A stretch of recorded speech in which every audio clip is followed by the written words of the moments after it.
Assalamualaikum warahmatullahi wabarakatuh. Halo semua, perkenalkan saya Viani Puspitasari, kelas 7D.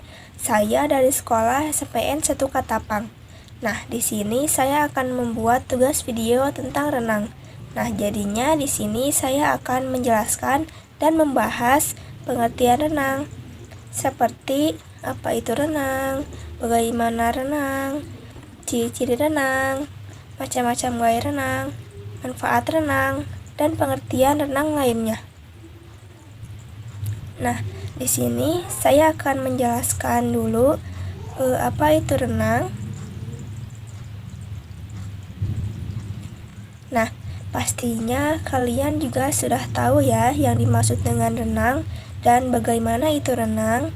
Nah, seperti yang kalian tahu, renang itu adalah olahraga yang dilakukan di dalam air dengan menggerakkan seluruh tubuh secara teratur agar tidak tenggelam. Nah, renang dapat dilakukan untuk berolahraga, rekreasi, hobi, terapi kesehatan, dan lain-lain. Nah, bagaimana sih ciri-ciri renang? Nah, ciri-ciri renang diantaranya menggunakan tangan dan kaki untuk bergerak di air, menggerakkan seluruh tubuh secara teratur untuk berpindah tempat, dan melatih seluruh tubuh. Nah, renang juga memiliki macam-macam gaya renang. Di antaranya, yang pertama, ada renang gaya bebas, yang kedua ada renang gaya dada, yang ketiga ada renang gaya punggung, dan yang keempat ada renang gaya kupu-kupu. Nah, jadi di sini saya akan menjelaskan satu persatu macam-macam gaya renang tersebut. Nah, yang pertama ada renang gaya bebas, seperti ini gambarannya.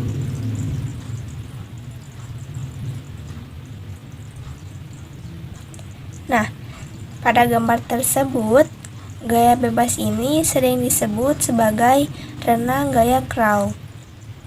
Renang gaya bebas dilakukan dalam posisi tubuh tengkurap. Yang kedua ada renang gaya dada, seperti ini gambarannya. Nah, pada gambar tersebut, renang gaya dada ini sering disebut sebagai renang gaya katak, sebab gerakan tangan dan kakinya menyerupai katak saat berenang. Yang ketiga ada renang gaya punggung, seperti ini gambarannya.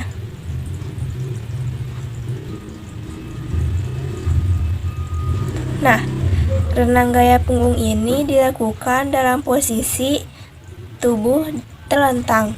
Ini membuat kita lebih mudah melakukan pernafasan, sebab muka dan hidung tidak berada dalam air. Yang keempat, ada renang gaya kupu-kupu. Seperti ini gambarannya.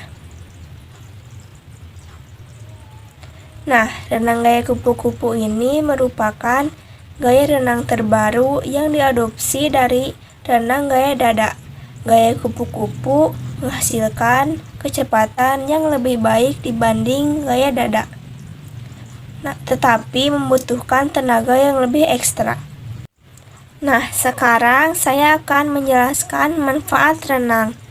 Nah, berenang memiliki banyak manfaat bagi kesehatan tubuh dan mental loh. Seperti yang pertama, membangun massa otot. Nah, hampir seluruh otot tubuh terlibat dalam melawan resistensi air, sehingga berenang dapat merangsang pertumbuhan otot. Yang kedua, meningkatkan kelenturan. Nah, renang juga dapat meningkatkan kelenturan dan massa otot tubuh. Yang ketiga, menjaga kesehatan jantung dan paru-paru. Nah, berenang juga dapat membantu menjaga kesehatan sistem kardiovaskular yang meliputi jantung, paru-paru, dan sistem peredaran darah. Yang keempat, membantu menurunkan berat badan. Nah, kenapa sih renang dapat menurunkan berat badan? Nah, ternyata Renang dapat menurunkan berat badan karena renang dapat membakar kalori dengan cepat. Yang kelima, mengurangi stres. Nah, berenang juga dapat membuat tubuh kita menjadi lebih rileks dan bebas dari stres. Renang juga memiliki teknik dasar. Teknik dasar renang ada 3, di antaranya teknik mengapung, teknik pernapasan, dan teknik meluncur. Nah, ketiga teknik dasar tersebut perlu kalian pelajari. Kenapa sih perlu kalian pelajari? Nah, karena 3 teknik tersebut sangat penting di dalam renang, apalagi untuk pemula yang ingin belajar renang. Apalagi teknik pernapasan dan teknik mengapung. Nah, kedua teknik tersebut bisa membantu kalian untuk belajar renang, apalagi teknik mengapung. Teknik mengapung atau mengambang itu kunci untuk belajar renang, karena jika kalian sudah bisa mengapung atau sudah bisa mengembang, otomatis kalian sudah bisa berenang. Nah, di sini saya akan menjelaskan bagaimana cara berenang untuk pemula. Bagaimana sih cara berenang untuk pemula? Nah, jadi buat kalian yang masih pemula atau baru mau belajar renang, kalian harus belajar renang dengan membiasakan diri dalam air, belajar mengapung, dan belajar gerakan kaki dan tangan. Nah, tahapan untuk pemula yang ingin belajar renang adalah sebagai berikut. Yang pertama, beradaptasi dengan air. Nah, jadi kalian perlu beradaptasi dengan air terlebih dahulu dengan cara berendam di kolam yang dangkal. Yang kedua, belajar pernafasan. Nah, kalian juga perlu belajar pernafasan dengan cara pertama, kalian perlu menarik nafas di atas permukaan air, lalu menahan nafas, kemudian masukkan wajah ke dalam air dan hembuskan nafas dalam air. Yang ketiga, belajar mengapung.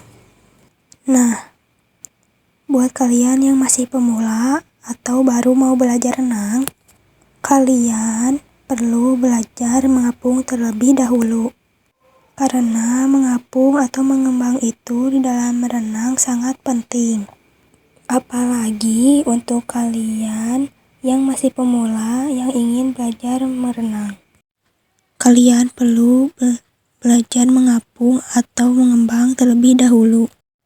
Karena jika kalian sudah bisa mengapung atau mengembang, kalian sudah bisa berenang. Tinggal kalian berlatih gerakan tangan dan kaki. Yang keempat, berlatih gerakan kaki. Nah, buat kalian yang masih pemula, kalian perlu belajar gerakan kaki.